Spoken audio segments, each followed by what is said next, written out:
Hello everyone, welcome to our channel. आज है 6 फरवरी 2025 और आज से हम शुरू कर रहे हैं पीजीटी सोशियोलॉजी का सुपर फास्ट रिवीजन क्लासेस, जिसमें कि ये पहली क्लास है। ये क्लासेस उन स्टूडेंट्स के लिए बहुत ज़्यादा हेल्पफुल होंगी जो काम करते हुए अपनी पढ़ाई करते हैं, जो कि मैंने पहले सजेस्ट भी किया है आपको मेथड। तो आपको क्या करना है, आप वीडियो चला करके एक साइड पे रख दीजिए और बस मेरी वॉइस को महसूस करिए और मेरी वॉइस के थ्रू आपको ये सारी डेफिनेशंस कोशिश करिए कि आपके माइंड में एकदम बैठ जाएं। ठीक है, तो हम जल्दी जल्दी सारी डेफिनेशंस को कवर अप करने की कोशिश करेंगे जो कि आपके एग्ज़ाम में पूछी जा सकती हैं। तो सबसे पहले जानते हैं समाजशास्त्र क्या है। तो समाजशास्त्र एक ऐसा विषय है जो मनुष्य को समाज के संदर्भ में समझने का प्रयास करता है। ठीक, अगर शाब्दिक दृष्टिकोण से हम देखेंगे तो समाजशास्त्र दो शब्दों से मिलकर के बना है, एक सोशियस और उसके बाद लोगस। सोशियस का अर्थ होता है समाज का और लोगस का अर्थ होता है शास्त्र। ठीक, जो आपका सोशियस शब्द है ये बना है लैटिन भाषा से और जो लोगस शब्द है ये ग्रीक भाषा से बना है। ग्रीक को यूनानी भाषा भी कहते हैं। तो ये एग्जाम पॉइंट ऑफ व्यू से दोनों को याद रखना है। आपको की टर्म पकड़नी है LG, लोगस। ठीक है सोशियस यानी लैटिन और उसके बाद ग्रीक। तो समाजशास्त्र को कुछ कुछ जो प्रमुख डेफिनेशंस हैं उनको भी हम देखेंगे। तो JS मिल है, इन्होंने समाजशास्त्र को दो भाषाओं की अवैध संतान माना है और इन्होंने एक शब्द दिया है इथोलॉजी। सोशियोलॉजी की जगह पर इथोलॉजी शब्द दिया है JS मिल ने। C राइट मिल ने समाजशास्त्र को विज्ञान की जगह पर क्राफ्ट माना है। C राइट मिल से ये इंपॉर्टेंट है, इन्होंने साइंस की जगह पर समाजशास्त्र को कहा कि ये एक क्राफ्ट है। सिमेल ने एक नया नाम दिया, सोशियोलॉजी जो शब्द है इसकी जगह पर सोजोलॉजी शब्द दिया है, या फिर कहा कि जियोलॉजी के नाम से आप इसको जानिए। तो ये इन्होंने एक नया टर्म दिया है। वीरस्टीड का कहना है कि समाजशास्त्र का अतीत प्राचीन है किंतु इसका इतिहास संक्षिप्त है, और इतिहास इसका 150 वर्ष के लगभग ही है, और अतीत प्राचीन है क्योंकि समाज के बारे में चिंतन बहुत समय से होता आ रहा है। तो ये वीरस्टीड का मानना है। जिस पर आपके एक समाजशास्त्री विचारक है, इन्होंने कहा कि यदि मानव जन्म से दार्शनिक है तो स्वभाव से समाजशास्त्री भी है, क्योंकि अगर वो जन्म से दार्शनिक पैदा हुआ है तो स्वभावतः वह समाज में रह रहा है, सामाजिक संबंधों में रह रहा है, तो वो स्वभाव से समाजशास्त्री, समाज के बारे में वो सोचता है। TB बॉटोमोर आपके आए, इन्होंने कहा कि समाजशास्त्र एक आधुनिक विज्ञान है जो एक शताब्दी से अधिक पुराना नहीं है। ठीक, ये भी इंपॉर्टेंट है डेफिनेशन। समाजशास्त्र को अलग अलग समाजशास्त्रियों ने परिभाषित किया है अपने अपने अकॉर्डिंग। तो समाजशास्त्र के जो जनक हैं वो आपको पता होना चाहिए कौन है, आगस्त कॉम्ट है।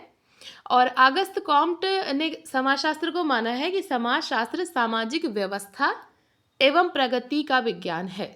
समाजशास्त्र सामाजिक व्यवस्था एवं प्रगति का विज्ञान है, आगस्त कॉम्ट। एलेक्स इंकल्स एक समाजशास्त्री हुए, तो एलेक्स इंकल्स की पुस्तक है व्हाट इज सोशियोलॉजी। इसमें इन्होंने समाजशास्त्र की परिभाषाओं को 4 समूहों में बांटा। जो जितने भी समाजशास्त्री हैं जिन्होंने समाजशास्त्र को परिभाषित किया है, तो इन्होंने उनको कैटेगराइज कर दिया, 4 कैटेगरी में बांटा है। कौन कौन सी कैटेगरी हैं? तो पहली कैटेगरी इन्होंने बताई उन समाजशास्त्रियों की जो कि समाजशास्त्र को समाज का विज्ञान मानते हैं। ठीक, तो समाजशास्त्र को समाज का विज्ञान मानने वालों में है वॉर्ड, गिडिंग्स, ओडम और हेज।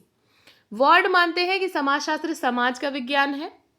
गिडिंग्स की परिभाषा है कि समाजशास्त्र समाज का वैज्ञानिक अध्ययन है। ओडम मानते हैं कि समाजशास्त्र वह विज्ञान है जो समाज का अध्ययन करता है। इसके बाद हेज आते हैं। हेज मानते हैं कि सामान्यतः समाजशास्त्र समाज के विज्ञान के रूप में परिभाषित किया जा सकता है। अब देखिए इतनी सारी डेफिनेशन है, आप कंफ्यूज हो सकते हैं, तो एक एक की टर्म पकड़ते चलिए। वॉर्ड का आता है तो समाज का विज्ञान, गिडिंग्स है तो उन्होंने वैज्ञानिक अध्ययन माना। ठीक, ये टर्म है इनकी, वैज्ञानिक अध्ययन। और ओडम की बात आएगी तो समाज का अध्ययन, सिर्फ समाज का अध्ययन। हेज की बात आएगी तो इन्होंने समाज का विज्ञान, समाज का विज्ञान। ठीक, उसके बाद दूसरी कैटेगरी आई एलेक्स इंकल्स की। एक तो पहला है समाजशास्त्र समाज का विज्ञान है, और दूसरी कैटेगरी इन्होंने उन विचारकों की रखी जो लोग मानते हैं कि समाजशास्त्र सामाजिक संबंधों का विज्ञान है। अब ये याद रखना है कि कैटेगराइजेशन किसने किया है, एलेक्स इंकल्स ने किया है। पुस्तक है व्हाट इज सोशियोलॉजी। इसमें इन्होंने रखा है मैकाइवर पेज को, इसके अलावा रोज को रखा है, क्यूबर को रखा है, सिमेल है और A.W. ग्रीन है। तो मैकाइवर और पेज मानते हैं कि समाजशास्त्र सामाजिक संबंधों के विषय में है, सामाजिक संबंधों का जाल है। ठीक, सामाजिक संबंधों का जाल और सामाजिक संबंधों को सबसे ज़्यादा अगर किसी ने प्रायोरिटी दी है समाजशास्त्र में तो वो आपके मैकाइवर एंड पेज हैं। रोज आ जाते हैं तो रोज मानते हैं कि समाजशास्त्र मानव संबंधों का विज्ञान है। अब देखिए इनके में क्या कीटम है, मानव संबंधों। उसके बाद क्यूबर है, तो इन्होंने एक शब्द दे दिया, आधारशिला मानव संबंध है, समाजशास्त्र की आधारशिला मानव संबंध है। सिमेल है, सिमेल बात करते हैं कि समाजशास्त्र मनुष्यों के पारस्परिक संबंधों के स्वरूपों का विज्ञान है। अब सिमेल स्वरूपात्मक संप्रदाय के देखो समर्थक भी हैं और इसके फाउंडर भी माने जाते हैं।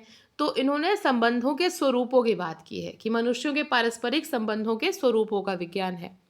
उसके बाद आ गए आपके A.W. ग्रीन। तो ग्रीन ने कहा कि समाजशास्त्र मानव सामाजिक संबंधों का समन्वयात्मक एवं सामान्यीकरण विज्ञान है।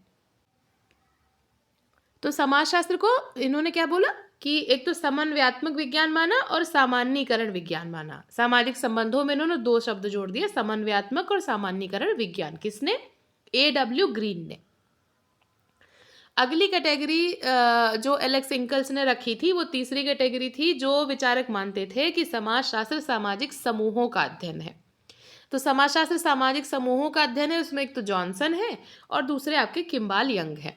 तो जॉनसन ने सीधी सीधी परिभाषा दी है कि समाजशास्त्र सामाजिक समूहों का अध्ययन करने वाला विज्ञान है। इनकी पूछी भी बहुत जाती है, सामाजिक समूहों का अध्ययन करने वाला विज्ञान है जॉनसन। उसके बाद किम्बाल यंग है, इन्होंने माना कि समाजशास्त्र समूहों में मनुष्यों के व्यवहार का अध्ययन करता है। तो इन्होंने क्या बोला, समूहों में अध्ययन करता है, और ये क्या कह रहे हैं, समूहों का अध्ययन करने वाला। ठीक, तो दोनों का पकड़ के चलना है की टर्म, नहीं तो बहुत कंफ्यूजन होगी और फिर आप गलती कर देंगे। उसके बाद सामाजिक जीवन घटनाओं क्रियाओं का अध्ययन है, ये एक फोर्थ कैटेगरी आ गई जो एलेक्स इंकल ने डिवाइड किया है। तो 4 कैटेगरी कुल इन्होंने डिवाइड करी। तो इसमें इन्होंने रखा है ऑगबर्न निमकाफ को, जिम्सबर्ग को रखा है, वेबर को रखा है, रॉस को रखा है और दुर्खीम को रखा है।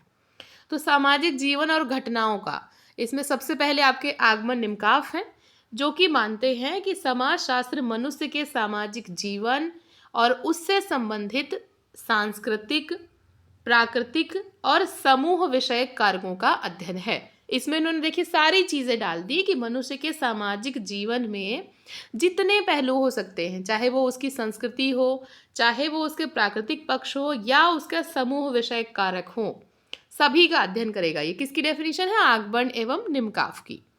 उसके बाद अगली परिभाषा जिन्सबर्ग की है।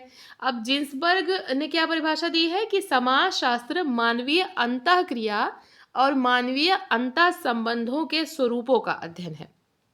मानवीय अंतःक्रिया और अंतः संबंधों के स्वरूप की बात कौन करता है? जिन्सबर्ग। अब मैं आपको की टर्म भी साथ साथ में बताती चल रही हूँ ताकि आपको जो है याद करने में आसानी रहे। अब वेबर है, वेबर ने क्या बात करी है कि समाजशास्त्र सामाजिक क्रियाओं का अवबोधपूर्ण अध्ययन करने वाला विज्ञान है। देखो वेबर बात करता है क्रियाओं की और उसमें ये हमेशा शब्द जोड़ेगा अवबोधपूर्ण अध्ययन कि इसको जो है इंटरप्रिटेटिव बात करता है हमेशा। तो इंटरप्रिटेटिव कहीं भी आएगा, अवबोधपूर्ण आएगा, तो हमेशा वहाँ पर आप वेबर को टिक करना। और उसके बाद रॉस है। तो रॉस जो है ये बात करते हैं कि समाजशास्त्र क्या है? सामाजिक व्यवहार का विज्ञान है। सामाजिक व्यवहार का विज्ञान है। समाजशास्त्र में सामाजिक व्यवहार का अध्ययन किया जाता है। और उसके बाद सबसे इम्पोर्टेंट जो परिभाषा है वो है आपके दुर्खीम की। अब दुर्खीम क्या कहते हैं कि समाजशास्त्र सामूहिक प्रतिनिधानों का अध्ययन है। समाजशास्त्र क्या है? सामूहिक प्रतिनिधानों का अध्ययन है। तो ये सारी जो परिभाषाएं हैं बहुत इंपॉर्टेंट है एग्जाम पॉइंट ऑफ व्यू से। तो इन सबको अभी आप वीडियो को इसको रिपीट मोड में भी जब चाहें सुन सकते हैं, इसीलिए मैंने वीडियो का जो लेंथ है वो शॉर्ट रखा है ताकि आपको रिवीजन में बहुत आसानी हो और आप एग्ज़ाम टाइम में भी इनको रिवीजन करते हुए आसानी से सुन सकें। तो आई होप आपको ये सीरीज़ यूज़फुल लगेगी। सीरीज़ कैसी लग रही है कमेंट करके बताइए ताकि मैं इससे संबंधित अगली वीडियो भी जल्दी अपलोड कर सकूँ। तो ऐसे ही पढ़ते रहिए, अपने गोल की तरफ आगे बढ़ते रहिए। वीडियो देखने के लिए थैंक यू सो मच।